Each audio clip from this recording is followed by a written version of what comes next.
Ailgylchu a ddefnyddio sy'n bethau pwysig iawn i'w cofio. Bydd y byd yn werthu ti a fi.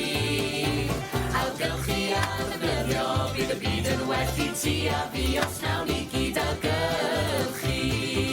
Boteli plastig a giant gwydyr, tin ffra pob a darnau o bapur. Sion lle o bocsys, cardboard, mae rhai ni gyd yn cael ei ailgylchu helpu'r byd. Ailgylchu a ddefnyddio sy'n bethau pwysig iawn i'w cofio.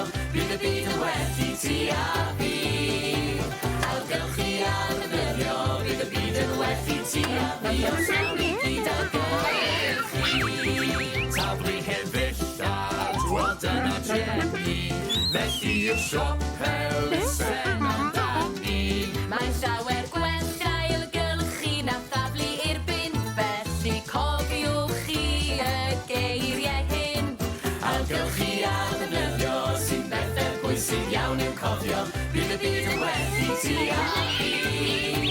Ailgylchu a ddefnyddio, bydd y byd yn werthu ti a fi os nawn ni gyd ailgylchu. Nesa, bendant.